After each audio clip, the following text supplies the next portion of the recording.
A paz do Senhor, seja bem-vindo a mais uma aula aqui do EBD em Foco. Meu nome é Herberson, vou ministrar agora a lição número 1 do quarto trimestre do ano 2018 da revista CPAD, lição de adultos. A lição aqui que traz como título Parábola, uma lição para a vida. Então a CPAD lançou aqui a revista que traz aí como título, a revista As Parábolas de Jesus, as verdades e princípios divinos para uma vida abundante. Então aqui nós vamos tirar algumas lições práticas, aplicações práticas para a nossa vida das parábolas de Jesus.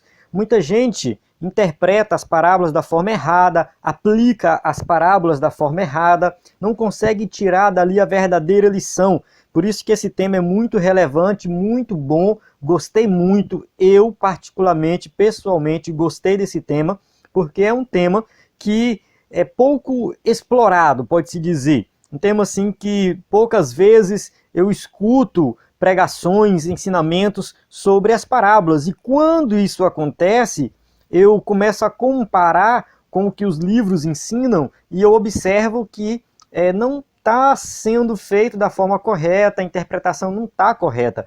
Então, realmente falta um estudo sobre as parábolas e a CPAD muito inteligente em lançar essa revista para estudar esse tema e vai com certeza despertar a curiosidade dos irmãos a buscar algo a mais. Então não fique somente na revista, vá além, procure livros, procure conteúdo na internet, o site do EBD em Foco está aí para ajudar, nós temos subsídio em PDF, nós estamos lançando também um curso sobre parábolas, esse curso é gratuito, você pode acessar, eu vou deixar o link também aí do site do EBD em Foco, para você acessar esse curso gratuito sobre parábolas, onde nós vamos explicar, além do meu comentário aqui, vai ter um curso, ou seja, vai ter lá a explicação das parábolas de forma separada, independente da revista, baseado em vários livros, uma bibliografia realmente importante, considerada até mesmo pela CPAD, livros publicados pela CPAD que a gente usa para estudar.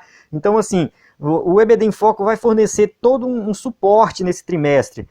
Além dos slides, porque eu vou ministrar aqui com slide em PowerPoint, que você também pode acessar o slide, entrar lá no site, acessar o slide, você vai ter um conteúdo muito mais profundo e completo. O pano de fundo das parábolas é os evangelhos. Então a gente vai ter, já tem na verdade dentro do EBD em Foco um curso de interpretação bíblica, onde eu falo dos evangelhos, eu falo também das parábolas de forma mais resumida, então a gente vai colocar um curso completo lá de parábolas e também além do conteúdo que a gente vai postando no YouTube para complementar os seus estudos. Então se você gosta do EBD em Foco, compartilhe com seus amigos, indique, clique em gostei no vídeo, se inscreva no canal, tem um WhatsApp, precisar de alguma coisa. Se quiser receber subsídio pelo WhatsApp, pode pegar o WhatsApp que está na descrição do vídeo e me mandar uma mensagem com seu nome. Olha, eu quero receber subsídio pelo WhatsApp. Eu salvo seu número e eu vou enviar para você um subsídio, o PDF,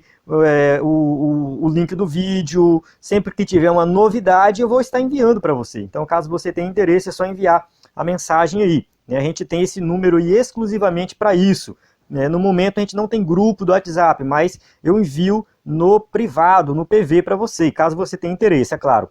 Então, vamos lá, vamos começar a nossa aula, a lição número 1, que é uma introdução geral sobre o estudo das parábolas, um pano de fundo.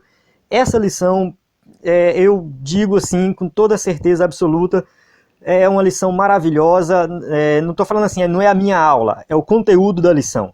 É muito profundo, dá para ir muito longe. Então, se você quiser acompanhar a lição 2 em diante da forma correta, interpretar, entender a parábola da forma correta, assista a lição 1.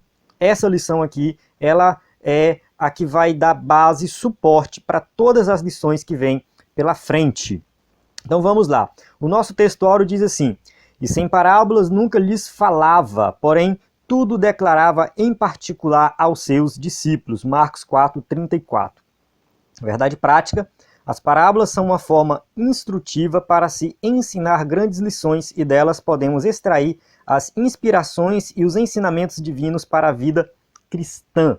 Então aqui uma definição de parábola, não é uma definição fechada, não é uma definição completa, não existe essa definição completa, você vai entender isso mais na frente.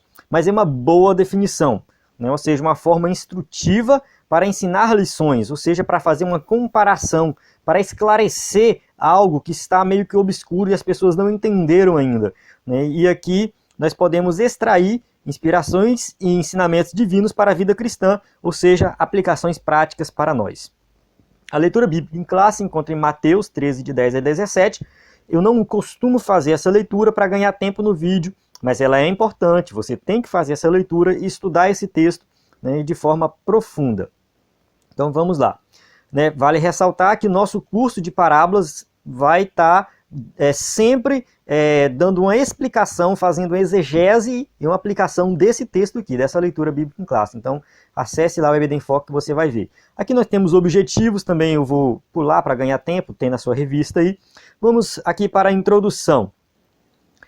Quando estudamos as parábolas de Jesus com os corações abertos e dispostos a aprender como discípulos verdadeiros em busca de sabedoria e entendimento das verdades espirituais profundas, nos deparamos com as sábias lições que ele nos deixou para sermos bem-sucedidos em nossa vida aqui no mundo. Então, a gente tem que ler a parábola, ler as parábolas com o coração aberto, com disposição para aprender. Por quê? Porque na época que Jesus contava as parábolas, quem tinha o coração aberto entendia, e quem tinha o coração fechado não entendia, e a parábola servia para ocultar a verdade para essa pessoa. Então, se você fechar o coração, você não vai entender a verdade, ela vai ficar oculta, né? A parábola vai ser interpretada da forma errada e não vai servir de nada para a sua vida. Então, a gente tem que primeiro abrir o coração, né, e que o Espírito Santo possa nos iluminar para entendermos as parábolas da forma correta. Então, estudar este conteúdo, como disse Jesus aos seus primeiros discípulos, é um privilégio. O que Jesus fala? Bem-aventurados são os olhos que veem o que vós vedes, pois vos digo que muitos profetas e reis desejaram ver o que vós vedes e não viram, ouvir o que ouvis e não ouviram. Lucas 10, 23 e 24. Então aqui, Jesus está falando para os discípulos que as suas palavras eram tão valiosas que muitos desejariam, queriam ouvir. O rei Davi não ouviu a palavra de Jesus. Foi um grande rei, foi abençoado, foi usado por Deus, mas não ouviu. E estava lá os discípulos ouvindo. E hoje está aqui nós, ouvindo também, porque quando nós lemos os evangelhos, nós estamos ouvindo Jesus falar. Não é que somente os evangelhos são inspirados. Toda a Bíblia é inspirada pelo Espírito Santo. Mas quando a gente chega nos evangelhos, a inspiração ali que o Espírito Santo deu para os evangelistas foi de transmitir o que Jesus falou. Então nós estamos ouvindo Jesus ensinar como se estivéssemos diante dele. Assim, as parábolas do Senhor possuem preciosas promessas de bênçãos para todos quantos acolhem sua mensagem e se dispõem a compreender as verdades que elas ensinam. Então aqui a gente vai ver, que essas parábolas elas têm aí muitas lições para a nossa vida. Então a gente vai compreender, entender essa mensagem. Mas para entender essa mensagem, a gente tem que entender o que é uma parábola, qual o pano de fundo da parábola, como interpretar uma parábola, e é o objetivo da aula de hoje. Essa aula aqui é para você entender e interpretar da forma correta. Primeiro tópico, o que é parábola? Se prepara porque não é fácil entender o conceito de parábola. Vamos lá, conceito. Já falei aqui, parábola no hebraico, da língua hebraica, é machal, que significa o quê? Dito profético, provérbio, analogia, enigma, discurso, poema, conto, símile. Ou seja, é algo muito abrangente. Quando um judeu falava um machal, vou pronunciar o machal, ele poderia falar um poema. Então muitas falas de Jó são classificadas como machal. Muitos salmos são classificados como machal, muitos provérbios de Salomão são classificados como machal. Então, a palavra machal do hebraico, ela tem um significado muito amplo. E quando traduz para o português, geralmente traduz como parábola, ou não, ou traduz realmente como provérbio, como analogia ou como parábola. Então a tradução é muito ampla. O que acontece é que quando traduziram a Bíblia hebraica para o grego, usaram o parabolê, a palavra parabolê, que a gente vai falar dela mais na frente. essa palavra, machal, acontece 40 vezes no Antigo Testamento, né, e sendo normalmente traduzida como provérbio. Então, geralmente traduz como provérbio. No entanto, algumas passagens podem traduzir como parábola. No entanto, quando a gente olha no original, a palavra é machal, é a mesma. E às vezes você lê provérbio, outras vezes você lê enigma, outras vezes lê discurso, dito profético. Quando você vai para o original, é uma palavra só. Então, daí a importância de nós termos uma noção da língua original. Do grego, parabolê, por ao lado de. Acontece que quando traduziram a Bíblia hebraica para o grego, que foi a Septuaginta, né, a Septuaginta é a tradução do Antigo Testamento do grego para o hebraico, do hebraico para o grego, né, que era a língua mais falada naquela época, que aconteceu a helenização, enfim. Eles usaram parabolê para traduzir machal. Então, parabolê acabou tomando também um significado muito amplo. Ou seja, a palavra parábola, parabolê, se tornou também uma palavra que tem um significado muito amplo. Por isso que é difícil definir uma parábola. Ou seja, o significado dela mesmo, do grego, é por ao lado de, no sentido de comparar uma ilustração com uma verdade ou um ensino. Então, o significado original da palavra parabolê sempre é nesse sentido. Tem uma verdade real que eu quero ensinar e eu ilustro essa verdade com uma história, como o amor de Deus para com aquele filho desgarrado que volta, é o amor.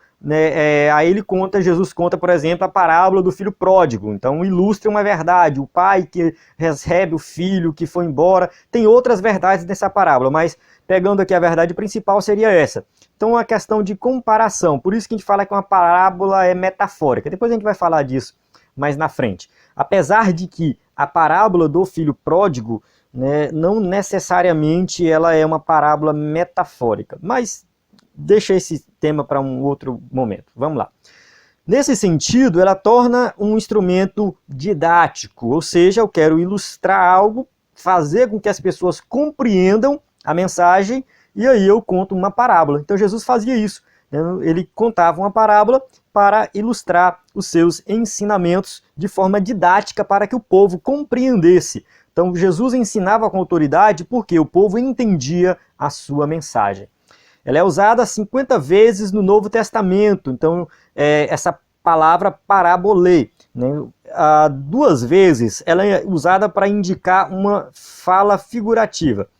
Uma em Hebreus 9:9, que é uma alegoria para o tempo presente. O que ele está falando aqui? Dos sacrifícios do Antigo Testamento que apontava para algo maior que é Cristo. Então aqui ele está descrevendo no capítulo 9 a questão do sacrifício, a tipologia do sacrifício, falando que aponta para algo maior, e a palavra que alegoria é no original parabolê. Então assim, parabolê poderia ser traduzido como parábola, que é uma parábola para o tempo presente, só que ficaria um pouco confuso. Então eles colocaram alegoria, que é um gênero literário também, onde cada história, cada significado, cada elemento da história tem um significado, é uma alegoria. Então, seja, tudo o que acontecia na Antiga Aliança, no Antigo Testamento, tinha um significado e apontava para o Novo Testamento, apontava para Cristo. No capítulo 11 também, ele vai falar, usar essa palavra parabolê, e daí também em figura ele o recobrou. A palavra figura aqui, do original do grego, é parabolê. Olha só, ela foi traduzida como figura.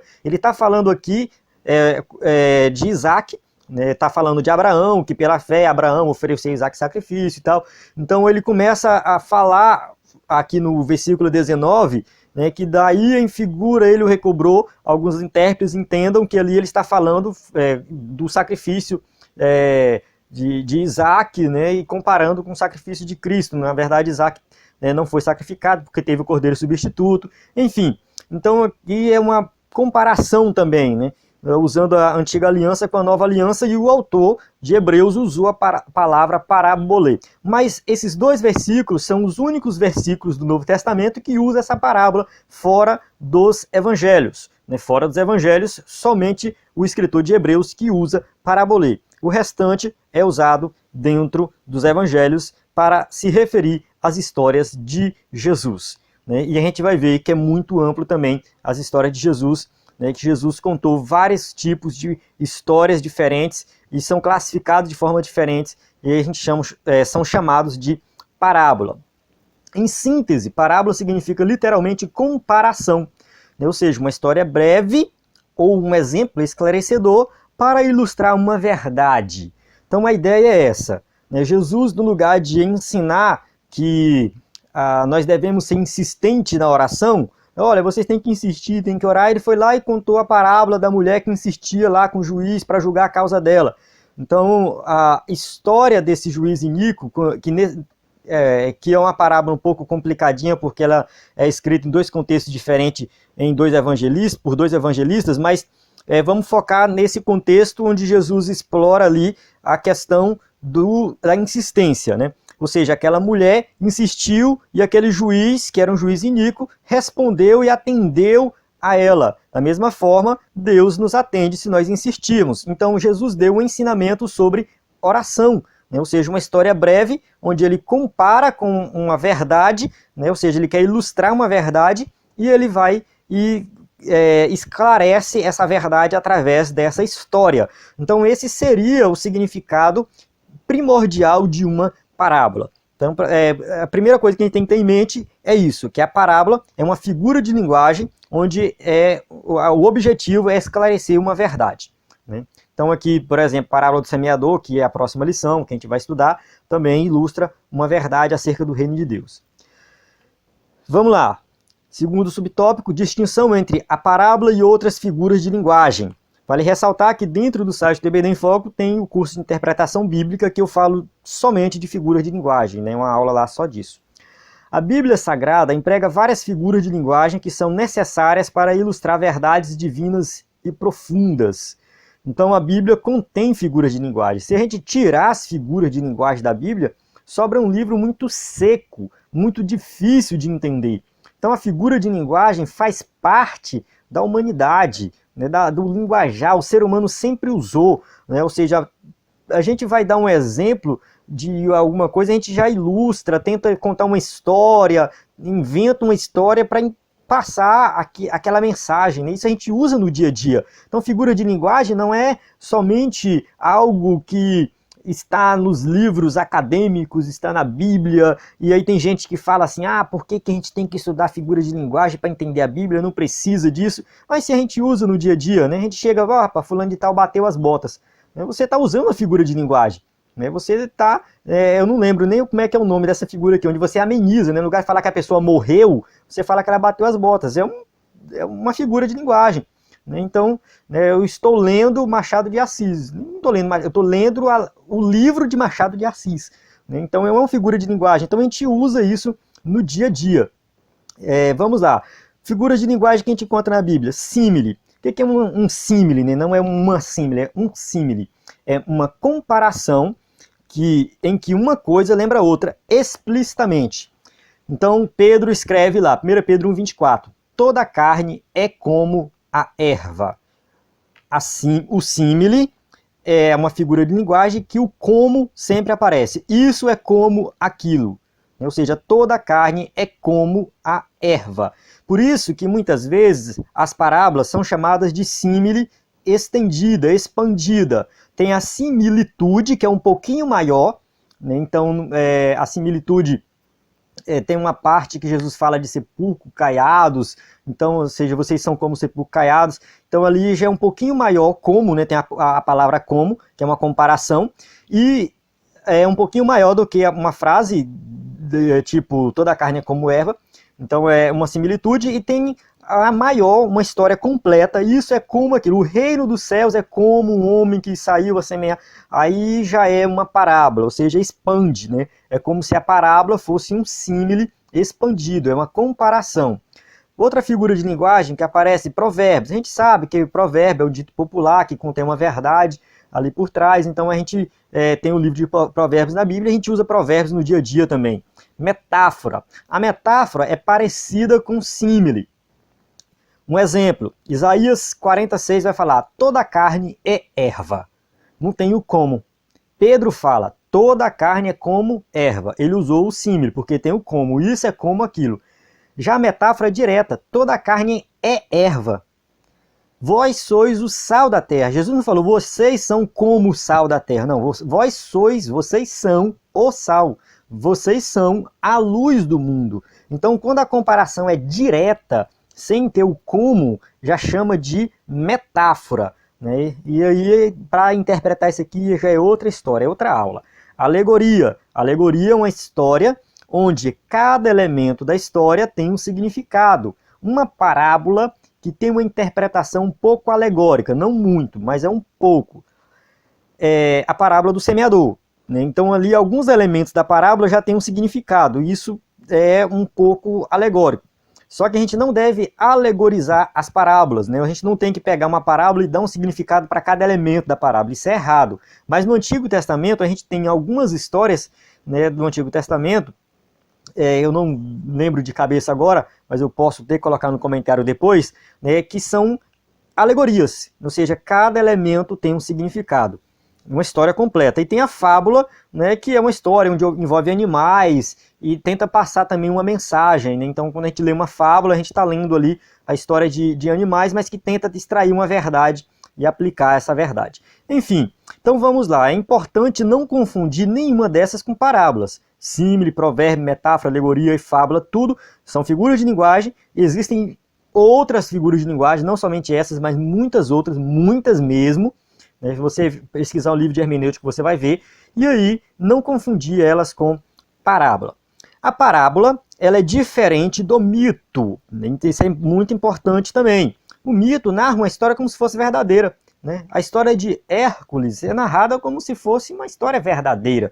Então existem vários mitos, né? Aqui no Brasil tem a mula sem cabeça, Saci Pererê, dentre outros. Então são mitos, são histórias que muita gente diz que é verdadeira, mas não, no fundo, não é. Já a parábola, ela ilustra uma verdade por meio de símbolos e não tem o objetivo de ser verdadeira. Jesus não quis contar uma parábola tentando falar que aquilo ali aconteceu de verdade, tentando impor nas pessoas aquilo como uma verdade, uma história verdadeira que aconteceu. Se aconteceu, como Jesus ele é, né, Deus e ele conhece tudo desde o princípio do mundo, né, pode ser que a parábola de Jesus, né, aconteceu, mas isso não vem ao caso. Né? O objetivo não é contar uma história verdadeira, o objetivo é ilustrar uma verdade por meio de símbolos. Esse é o objetivo. Aplicação de uma parábola. Vamos lá.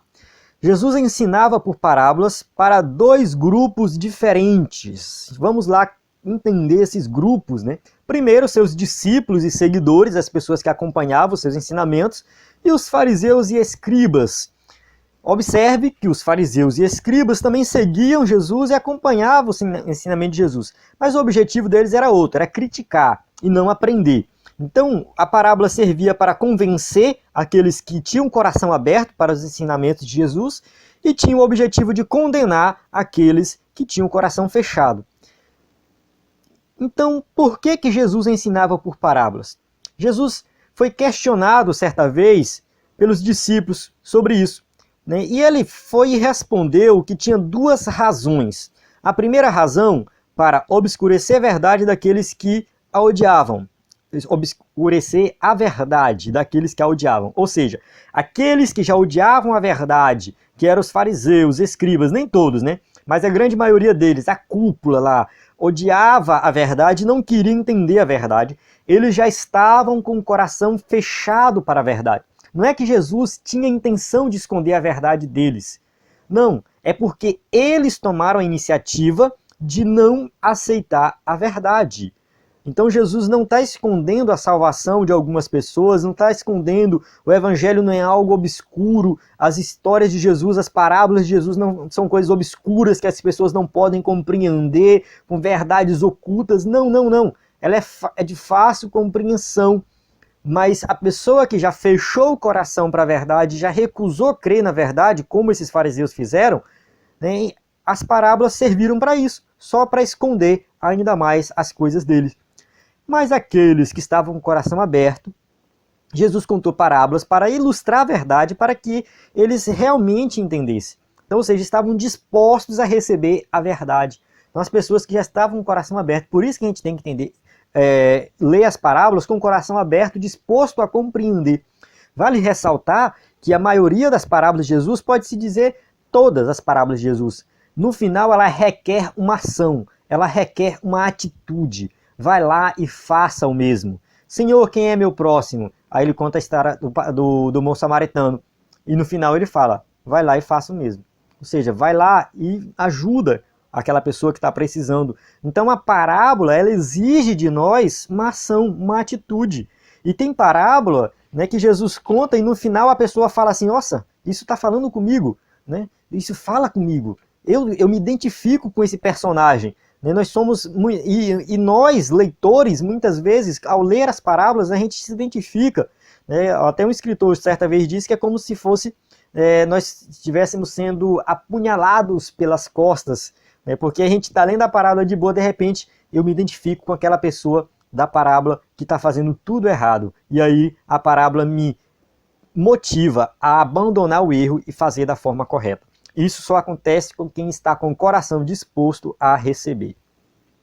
Assim, para que a parábola seja explicada e aplicada, primeiramente é indispensável examinar sua relação com o que precede e a segue. Ou seja, princípio basicão da hermenêutica. Leia o contexto. Olha o que está antes e olha o que está depois. Olhar o contexto e, com base no contexto, retirar a ideia principal. Eu coloquei um exemplo aqui que não está na revista. Né? Se você baixou o slide e achou meio estranho isso aí, né, pode excluir se você quiser, mas eu acho que esclarece esse ponto. Vamos entender um pouquinho aqui da parábola do filho pródigo. Essa parábola tão ensinada, tão lida e todo mundo já ouviu falar dessa parábola. O que que precede? O que que está antes? Se você olhar o começo do capítulo 15 de Lucas, Jesus se reúne com publicanos e pecadores e os fariseus murmuram. Quem é esse que se reúne com publicanos e pecadores e tal? E começa a murmurar de Jesus. Então a gente já vê dois públicos que vão ouvir algumas parábolas, inclusive essa. Porque Jesus conta duas parábolas logo em seguida. Ele conta da ovelha perdida e conta da dracma perdida. O que que acontece quando o pastor encontra a sua ovelha perdida? Ele fica feliz, ele deixa as 99, vai atrás daquela perdida, traz ela todo feliz, ele se alegra. A dracma perdida, a mulher dá uma festa, ela fica feliz porque ela achou a dracma dela perdida. A gente não vai explorar a parábola por completo aqui. E aí, qual é a ideia principal da parábola? Que deve haver alegria quando um pecador se arrepende. Ou seja, quando aquele filho volta arrependido e o pai se alegra, mata o bezerro cevado e trata ele, né, ali como, né, o seu filho mesmo, não exclui, não briga, não reclama. E aí o outro irmão dele chega lá e murmura, fica chateado. E aí o que que acontece? A moral da história, o filho que ficou em casa deveria se alegrar com o irmão que retornou, mas ele murmura. Quem se identifica com esse filho que murmura? Os próprios fariseus, que estavam murmurando porque Jesus estava reunido com pecadores e publicanos. Ou seja, o cara está lá vendo Jesus salvar, abençoar, e no lugar dele se alegrar, ele murmura. Aí Jesus conta 3 parábolas que falam da alegria da salvação. Então, olhando o contexto, a parábola esclarece mais. Tem muitas outras verdades que podemos tirar da parábola do filho pródigo, mas essa verdade aqui é a ideia principal, né? Ou seja, temos aqui, a gente pode até tentar fazer uma identificação, o pai identificado com Deus, o filho que foi embora, o pecador que desviou, um crente que desviou, né? Ou seja, o filho que ficou. A gente pode tentar fazer isso, né? Mas acaba que a gente tem que ter um pouco de cuidado com isso. A gente tem que olhar para o público daquela época e ver que os fariseus, quando escutam essa parábola, eles já se identificam com aquele filho que murmura por causa do irmão que retorna e tem uma festa para ele. Então vamos lá, senão eu vou tomar muito tempo aqui, né? Eu me empolgo e eu gosto muito dessa parábola também. Então vamos lá. O contexto social e literário. Então vamos... Já entendemos aí um pouco o que é uma parábola, né, qual o objetivo, qual o propósito, que a gente tem que ler o contexto. Então vamos para o segundo tópico, falar do contexto social e literário. Peço desculpas se esse vídeo fica longo, mas é assim mesmo. Se quem quer aprender tem que tirar o tempo e tem que estudar. né? Não adianta. Para fazer esse comentário aqui, eu passei 2 dias estudando. Um dia eu passei o dia inteirinho, li de manhã, li de tarde, consultei livros, fui em cima, fui embaixo. Então, estou entregando tudo mastigadinho para vocês aqui em menos de 1 hora. Então, por mais que fique longo, vale a pena assistir. A Galileia no tempo de Jesus. Vamos entender o contexto da região que Jesus morava. A Galileia compreendia o território ao norte de Samaria até o Monte Líbano, estendendo-se de leste a oeste entre o Mar da Galileia e o Mar Mediterrâneo e Fenícia. Está aqui o mapinha para você entender. Essa região aqui é a região de Israel, inclusive nos dias de hoje, poucas modificações.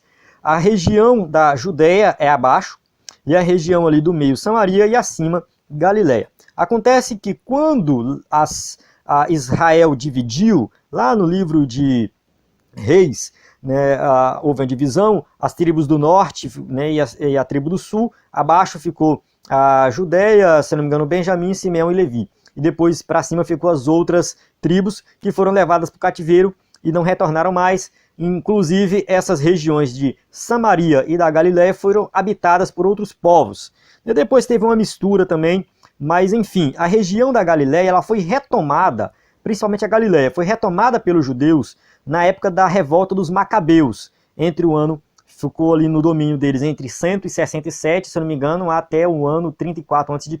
Uma coisa assim, não sei se eu estou sendo exato na data, mas é um período de mais ou menos 100 anos, um pouco mais de 100 anos, que foi onde teve a revolta dos Macabeus e os judeus realmente retomaram o domínio que estava na mão dos Seleucidas, que eram herdeiros dos gregos lá, né, de Alexandre o Grande, e eles retomaram essa ideia e depois caiu na mão do domínio romano. Então o domínio romano veio depois, se eu não me engano, foi de 167 ao ano 67. Foi mais ou menos isso, 100 anos, que foi onde os romanos assumiram a região. E aí a Galileia já estava integrada aí na região, né? Então Galileia, Samaria e Judéia era uma região, era dividida nessas 3 partes, mas havia ali uma convivência pacífica entre eles, e os judeus habitavam na Galileia. Então tinha judeus na Galileia, tinha muitos gentios na Galileia, mas tinha judeus mesmo de origem, né?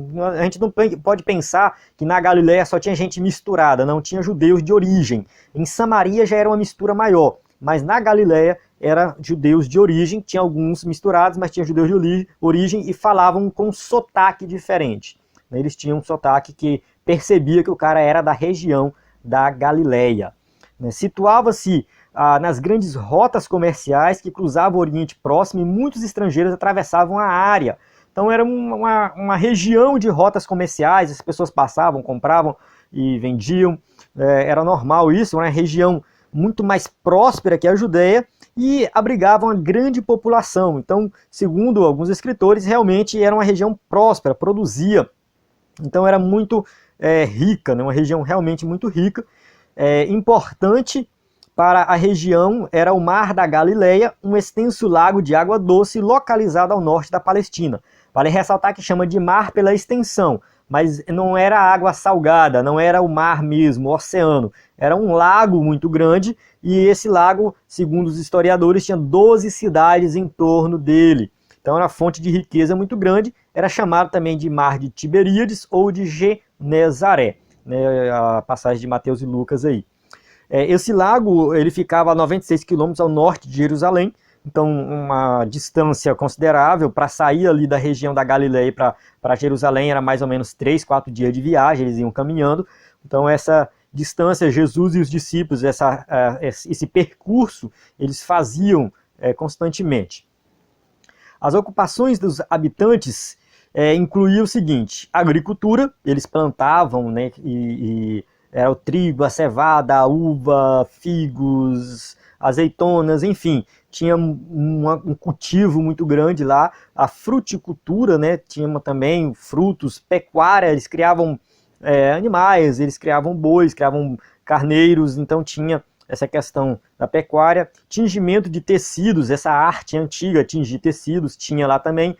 Pesca, isso a gente vê o tempo todo nos evangelhos, né? Ali está os discípulos pescando, Jesus chamando eles para serem pescadores de homens, então eles pescavam nesse mar da Galileia. E fabricação de embarcações, claro, você tem ali gente pescando, tem alguém que fabrica. Então era uma região rica, que tinha uma diversidade aí na economia. Na Galileia, Jesus reforçou seu ensino com parábolas memoráveis, ilustrando o amor de Deus pelos pecadores. Quando Jesus ilustra o amor de Deus, por exemplo, um exemplo, né, de parábola, ele conta a parábola da ovelha, né, que se afastou, que se perdeu, né, tinha 100 ovelhas, deixou as 99, foi em busca daquela ovelha perdida. Então aqui ele estava dentro do contexto que as pessoas viviam e conheciam. Jesus contava as parábolas de acordo com o contexto da realidade da época. Então ele tirar as parábolas de Jesus do contexto social, a gente perde, né, o significado da parábola. Do contexto que ela aconteceu, a gente perde tudo isso. Então a gente tem que entender esse contexto, né, o amor que devemos ter uns pelos outros. Então aqui a gente tem um contexto, a parábola do bom samaritano. Samaria era uma região onde tinha ali pessoas que não eram amadas pelos judeus da Judéia, né, de Jerusalém. Então Jesus conta uma parábola que envolve esse contexto também. A necessidade de confiança, a misericórdia de Deus, né, a parábola dos dois devedores, o julgamento daqueles que rejeitam o evangelho, a parábola das bodas. Então assim, tem várias parábolas que Jesus contou naquela região que tem a ver com a realidade daquela região. Vamos conhecer um pouco sobre Jerusalém, né? A Jerusalém já ficava na Judéia, que é ao sul. Ali Jesus contou muitas parábolas também. Jerusalém é uma das mais antigas cidades do mundo, né? Diz que tem mais de 3.000 anos. Eu vi relatos que ela é mais antiga do que isso. Na verdade, tem mais de 4.000 anos, alguns relatos. Diz que é a 11ª cidade mais antiga do mundo. O primeiro lugar é Jericó. Jericó é a cidade mais antiga do mundo, e aí vem outras cidades mais antigas, e Jerusalém é a 11ª cidade mais antiga do mundo, e a época de Jesus ela contava com uma superpopulação. Eu dei uma olhada em um livro, se eu não me engano foi o livro de Conheça Jerusalém, de Joaquim Jeremias, Conhecendo Jerusalém, esqueci o título do livro. Joaquim Jeremias, coloca aí, parece que no livro dele ele fala que tem 25.000 habitantes na época de Jesus. Depois eu dei uma olhada no outro livro, ele fala que tem 50.000 habitantes. Então esse número de 25.000 habitantes aqui é um número que vai variar de autor para autor. Acontece o seguinte, não é uma população muito grande. 25.000, 50.000 habitantes não é uma população muito grande. Por quê? A cidade de Roma, por exemplo, na mesma época, tinha em torno de 1 milhão de habitantes. A cidade de Corinto tinha em torno de 400 a 600 mil habitantes. Então eram grandes metrópoles, cidades muito habitadas. Então tinha muitas cidades maiores, com uma população muito grande. Então, assim, dizer que Jerusalém era muito habitada, a gente pode dizer que, de certa forma, não dá para comparar com essas outras cidades. No entanto, pelo tamanho de Jerusalém, a cidade que era murada, que tinha seus muros e se concentrava dentro daqueles muros, 50.000 habitantes é muita gente, 25.000 habitantes é muita gente. Então, realmente, para o tamanho dela, era uma cidade que contava com uma superpopulação, né? E quando chegava na época das festas, festa da Páscoa, festa da colheita, Jerusalém chegava a suportar 180.000 pessoas. Então era um movimento muito grande, uma economia muito grande, vinha gente de fora. Na época do Pentecostes tinha muita gente de fora. Então assim, era uma cidade que a população era fixa ali, mas variava de acordo com a época e com as festas, né? Porque as pessoas iam lá visitar. Sendo que a maioria das pessoas estava desesperada em decorrência da opressão do Império Romano, porque eles eram dominados pelo Império Romano, pequenos produtores que estavam praticamente falidos, tendo que pagar elevados impostos a Roma. Ou seja, o imposto romano era muito alto, era 22%. O que eles escolhiam, eles tinham que dar 22% para o Império Romano de imposto, e eles tinham que guardar 20% da semente escolhida para plantar novamente, né? Ou seja, eles guardavam 20%, dava 22% para o Império Romano, às vezes tinha que pagar um pouco mais para a pessoa que cobrava o imposto, sobrava só metade para eles. Então, se a gente reclama do imposto de hoje, naquela época era muito pior. A opressão que aquele povo vivia diante do Império Romano era muito grande. Então as pessoas se endividavam e acabavam vendendo tudo que tinha e depois iam trabalhar como escravos para pagar as contas, ou então iam mendigar, né? Ia para a porta do templo. Então a gente vê o caso daquele paralítico na porta do templo Formosa, na Porta Formosa, onde Pedro vai lá e cura ele. É um exemplo de uma pessoa pobre que está ali mendigando. Então, além dele, tinha outras pessoas lá. Então, a pobreza naquela região era muito grande e a opressão também era muito grande. Tinha muitos pobres na época de Jesus. Só que tinha também as famílias ricas, os comerciantes ricos, e eles estavam satisfeitos com aquele governo romano. Não é muito diferente nos dias de hoje. Enquanto a gente vê hoje muitas pessoas pobres sendo oprimidas pelo governo, com altos impostos, e não conseguem crescer na vida, a gente vê muitas pessoas ricas falando bem do governo e aplaudindo governos corruptos, mas porque estão se beneficiando dessa corrupção. Naquela época também existia isso. Diante desse contexto, o povo judeu aguardava com ansiedade o Messias que viria em glória. Eles queriam libertação do Império Romano. E a profecia falava, naquele dia estarão os seus pés sobre o Monte das Oliveiras. Está defronte de Jerusalém para o Oriente, e o Monte das Oliveiras será fendido pelo meio, para o Oriente e para o Ocidente, e haverá um vale muito grande. E metade do monte se apartará para o norte, e a outra metade para o sul. Zacarias 14:14. Essa profecia e muitas outras profecias do Antigo Testamento mostrava que viria um Messias, que traria libertação para o povo. Mas eles não esperavam o Messias sofredor, eles não esperavam a libertação espiritual, eles estavam querendo uma libertação do Império Romano, uma libertação física dessa opressão do Império Romano. Por isso que eles se decepcionaram com Jesus, quando Jesus veio e apresentou ali como Messias. Ou seja, aquele que veio redimir Israel, mas uma redenção espiritual, e não política, como eles estavam esperando. Contexto literário, os Evangelhos. Os 4 primeiros livros do cânon do Novo Testamento, chamados de Evangelhos, Mateus, Marcos, Lucas e João, provavelmente os livros mais lidos da Bíblia, mais traduzidos, mais divulgados, esses evangelhos, eles são ali o pano de fundo, onde está registrado a pregação de Jesus, as parábolas de Jesus. Cada um evangelista teve um propósito aqui. O Evangelho de Mateus, por exemplo, teve o propósito de mostrar Jesus como o Messias, aquele que era prometido lá no Antigo Testamento, foi escrito para um público judaico. Por isso que ele sempre está falando para cumprir o que foi dito pelo profeta. Então ele apresenta Jesus como esse rei, prometido. O Evangelho de Marcos já apresenta Jesus como servo e também como conquistador. Marcos escreve para os romanos.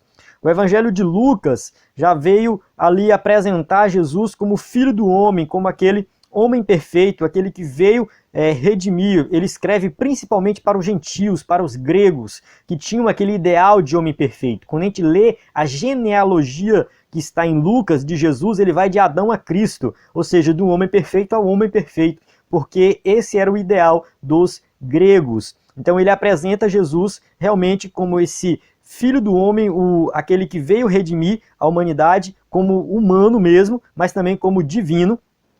O Evangelho de Lucas é bem interessante, que ele enfatiza a atenção que Jesus dá aos excluídos, aos pobres, às prostitutas, aos estrangeiros, justamente porque ele quer enfatizar a obra da redenção entre os gentios, entre os não-judeus.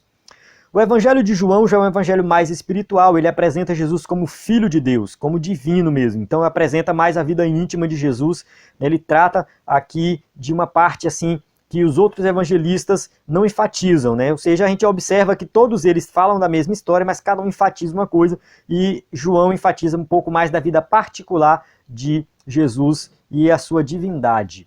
Eles constituem um tipo distinto de literatura, Ou seja, não tem como você classificar os evangelhos como um tipo específico de literatura, Ou seja, é narrativa, é além disso, A gente vai muito além. Não é uma biografia completa, por exemplo. Porque vou ler aqui a biografia de Jesus. Não é. Não está falando da biografia porque não relata todos os fatos da carreira de Jesus. Fala do nascimento, fala ali, Lucas comenta alguma coisinha quando Jesus tinha 12 anos, depois já vai quando Jesus está com cerca de 30 anos e já caminha para a morte de Jesus. Um terço dos evangelhos é dedicado na última semana de vida. Que biografia é essa? Chamar os evangelhos de biografia é denegrir os evangelhos e também mostrar que a pessoa não entende o que é uma biografia. Então a gente não pode dizer que é uma biografia de Jesus, porque biografia dá todos os detalhes da vida da pessoa, desde quando ela nasce até quando ela morre. Então uma biografia que deixa um terço só para a última semana de vida né? Então está errado. Por que que isso acontece? Porque não é uma biografia, porque ali eles estão querendo registrar a mensagem de salvação de Jesus. E a última semana de Jesus, onde ele morre na cruz do Calvário ali, é o que merece ênfase. Eles querem transmitir uma verdade. Jesus morreu pelos pecados da humanidade. Não são apenas histórias, não posso classificar os evangelhos como simplesmente histórias, como gênero narrativo. Não, vai além disso. Né? Não são sermões, não é sermão, apesar de ter sermões lá e discursos, mas não é só isso. Então, é um estilo, um tipo distinto de literatura que a gente precisa sentar e estudar e aprender. Né? Falando novamente, dentro da plataforma do EBD em Foco, eu tenho um curso sobre os evangelhos. Os 3 primeiros evangelhos são chamados de sinóticos, Mateus, Marcos e Lucas. Esses sinóticos vem do grego sinópticos, que significa ver junto, ver da mesma perspectiva, visto de um ponto de vista comum. Então a gente observa que Marcos é um evangelho pequeno e pode-se dizer que 90% de Marcos está dentro de Mateus e Lucas. Se você lê Mateus e Lucas, você já leu 90% de Marcos. Então eles são muito parecidos, tem muita coisa de Mateus que está em Lucas, muita coisa, né, de Mateus que está em Marcos, enfim. Então esses 3 evangelhos são muito parecidos e tem que ser estudado junto. A gente estuda eles de uma forma separada do evangelho de João. Né? Os sinóticos apresentam a vida de Jesus do mesmo ponto de vista e eles enfatizam o ministério de Jesus na Galileia, né? Enquanto que João enfatiza o ministério de Jesus na Judéia, em Jerusalém. Então a gente observa a questão de ênfase, né? Enquanto um mostra os 3 primeiros, né, mostra o ministério de Jesus na região da Galileia, né, que você viu lá atrás no mapinha, entendeu a região, né? A João já é a parte de baixo do sul ali, região da Judéia, ele fala mais da vida íntima de Jesus. A gente vai agora para o terceiro tópico, né? Já entendemos o contexto social, literário das parábolas, agora vamos aprender a ler uma parábola. Terceiro tópico, o primeiro subtópico diz, entendendo a narrativa como a síntese das experiências cotidianas. Uma das questões mais importantes ao ler uma parábola é procurar entender os elementos culturais operados em cada uma delas. Então, quais são os elementos culturais? O que tem nessas parábolas que tem a ver com a cultura da época? Por que essa mulher perdeu essa moeda dentro de casa? Como era a casa da época? Será que ela era desleixada ou porque realmente as casas tinham, né, assim, alguns espaços no chão que a moeda podia cair, né, o piso da casa não é igual nos dias de hoje? Então, assim, a gente entender esse contexto da época, cultural da época, a gente vai entender melhor a parábola. Né? São histórias contadas a partir de uma outra cultura e de um outro tempo. Né? Essas histórias aí estão separadas de nós em 2.000 anos. Ou seja, 2.000 anos atrás foi contada essas histórias. Então elas têm um contexto cultural muito diferente do nosso contexto cultural. Torna-se impossível entender as parábolas sem vinculá-las ao seu contexto social. O contexto social daquela época tem que ser levado em consideração. Tirar as parábolas desse contexto faz com que ela perca o seu sentido, pois elas se referem a experiências de pessoas que viveram na época de Jesus. Como era um casamento na época, como era que semeavam a semente, como que cuidava de uma ovelha. Então tudo isso tem a ver com o contexto social que as pessoas viviam e a gente precisa entender esse contexto. 1/3 dos ensinamentos de Jesus foi através de parábolas. Né? Não é exato isso, é mais ou menos 1/3. Então é uma quantidade significativa, né, de ensinamentos através de parábolas. Por isso que a gente tem que entender as parábolas. Ele contou parábolas sobre a natureza, falou do joio e do trigo, por exemplo, né, uma parábola que envolve a questão do plantio, da natureza, trabalho e salário aqui do servo, né, que é um servo útil, que faz além daquilo que ele é obrigado a fazer.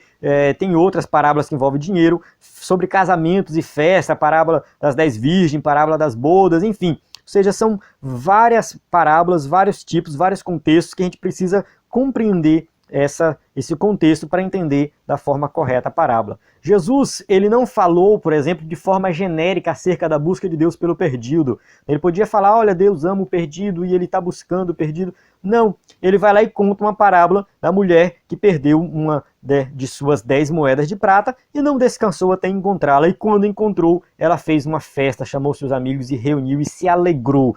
Então isso aqui ilustra uma verdade muito maior, né, que é uma festa no céu, uma alegria quando alguém que é perdido e volta para o Pai. Então, Jesus ele deixou na mente das pessoas o ensinamento quando ele conta essa história. Ele deixa na mente, é uma parábola metafórica, né, que relaciona uma coisa com outra, né? Ou seja, o reino dos céus é como isso. Então aqui ele está mostrando como que funciona a questão da alegria, né, de Deus, da alegria da salvação, né, a alegria de todos aqueles que veem a salvação. Então, claro, né, eu já falei um pouco dessa parábola no passado, um pouco antes ali, né, nos slides anteriores, né, que está dentro do contexto ali da parábola da ovelha e também do filho pródigo. Então vamos lá, continuando. Procurar as declarações explícitas e implícitas do agir de Deus no contexto literário. Vamos lá. Tendo a parábola o objetivo de transmitir uma mensagem, é imperioso que o leitor procure as declarações explícitas e implícitas do agir de Deus em tal contexto literário. Tem que entender o seguinte, tem uma mensagem ali. O próprio Deus está transmitindo a mensagem. E a gente precisa entender o que está explícito e o que está implícito aqui. O que está nas entrelinhas, o que eu preciso estudar de forma mais profunda para compreender. Somente após esse exercício é que nós vamos pensar na aplicação da parábola. Então a gente tem que ver quais são as verdades divinas que estão contidas naquela parábola, dentro daquele contexto, para depois fazer uma aplicação na nossa vida. Esse subtópico é meio pequenininho, né? Ainda bem, todos são muito grandes. Então, continuando aqui, o terceiro subtópico do tópico 3 diz identificar a aplicação prática da parábola. Uma vez que a maneira predileta de Jesus de ensinar era através de parábolas, era o método que ele preferia usar, tais textos contêm lições profundas e de aplicações práticas no campo da ética e da vida espiritual das pessoas. Por quê? Já falei anteriormente, exige uma ação. Quando Jesus conta uma parábola, no final exige uma atitude diante dessa parábola, né? Que seja uma atitude de abandonar um erro, que seja uma atitude de tomar uma iniciativa e fazer algo diferente. Então a parábola sempre vai exigir isso do seu leitor, do seu ouvinte. Então, por meio de suas parábolas, Jesus levou os seus ouvintes à mensagem de salvação. Então ele fala de salvação através das parábolas. Os crentes desafiava-os a colocar desafiava-os a colocar a fé em prática, exortando seus seguidores à vigilância.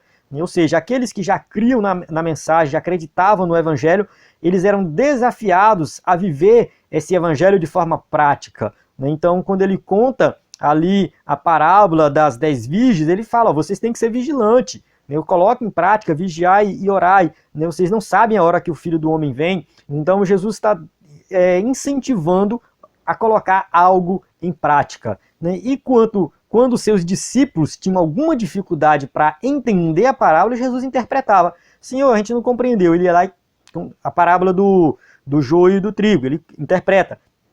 A parábola do semeador, ele interpreta. E essa interpretação que é dada, a gente tem que ler ela também.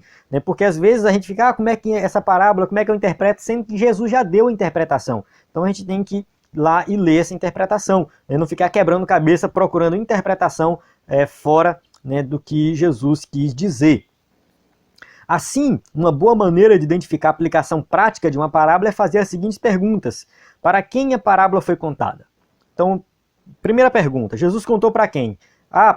Tinha um grupo de fariseus. Não, tinha um grupo de discípulos. A parábola dos 2 devedores, por exemplo, tem lá Simão e a mulher pecadora. Se você lê a parábola dos 2 devedores sem ler o contexto da parábola, sem saber que ali os ouvintes eram Simão e aquela mulher pecadora, você não entende a parábola. Então você tem que saber para quem que ela foi contada. A segunda pergunta é qual é a moral da parábola? Qual é a lição que essa parábola quer transmitir? A gente não tem que ficar procurando identificar os elementos da parábola, isso significa aquilo. Não, quando você, voltando aqui à parábola dos 2 devedores, quando você lê essa parábola, Jesus está mostrando ali que aquele que teve uma percepção de perdão maior foi aquele que mais amou, né? Ou seja, que teve uma dívida maior perdoada foi aquele que mais amou. Então ali está falando do amor que a pessoa devolve diante do perdão recebido. Né? A atitude de alguém que foi perdoado, como que ele age com amor, como aquela mulher agiu ali, Lucas 7, se eu não me engano, 30 e alguma coisa. Então é para você que quer ler a parábola e entender melhor. Então você vai ler essa passagem, ler todo o capítulo 7, você vai entender isso. Então você entende a moral da parábola, a moral da história, né? Existe algum ponto culminante na parábola? A parábola é uma narrativa que tem um enredo, que tem um problema, e esse enredo ele vai se desenvolvendo, então tem um ponto culminante. A parábola ali do filho pródigo, quando ele está lá na pior situação, entre os porcos, desejando comer o que os porcos estão comendo, ali já é um ponto culminante da parábola. Então ali ele cai em si, se arrepende e volta para o pai. Então a gente tem que observar esses pontos. Né? E alguma interpretação é dada na passagem para a parábola, então a gente tem que ler o contexto e ver se Jesus interpretou a parábola. Porque se Jesus interpretou, a gente precisa ficar quebrando cabeça. É só tirar a aplicação prática ali daquela parábola. Então tem várias técnicas, várias perguntas,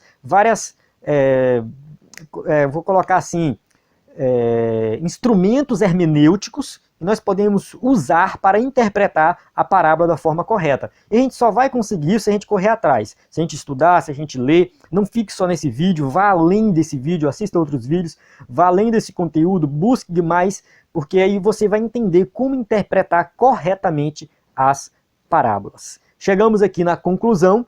A conclusão diz o seguinte: não há como perceber nem entrar no reino de Deus sem ter nascido de novo. João 3, de 3 a 8. Por isso a salvação da alma é uma parte integrante das parábolas. Ou seja, está sempre dentro do contexto das parábolas o tema salvação.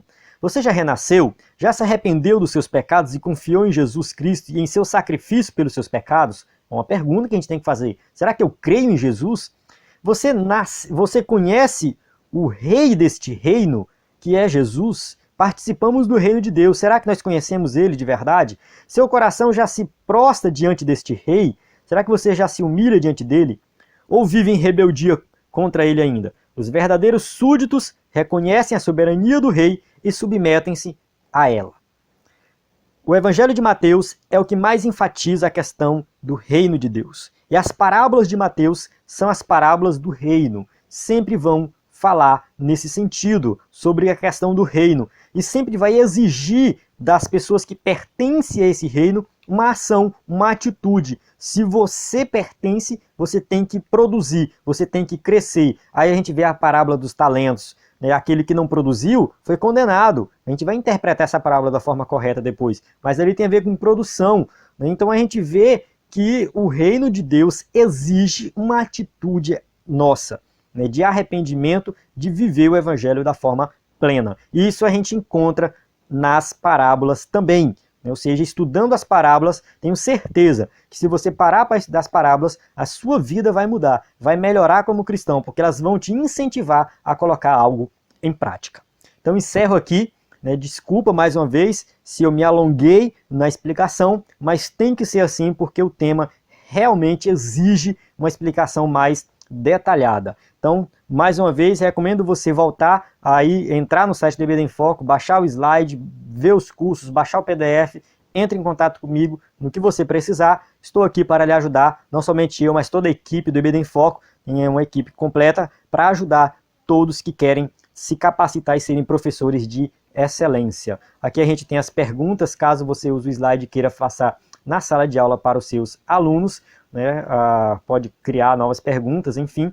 Temos alguns cursos que eu falei. Interpretação Bíblica é um curso que dá base para essa lição, para essa revista como um todo, está lá no site. Então, aqui eu encerro a aula, deixo aí para você um incentivo a buscar algo a mais. Qualquer coisa é só entrar em contato. Então, é isso, a paz do Senhor, até a próxima aula.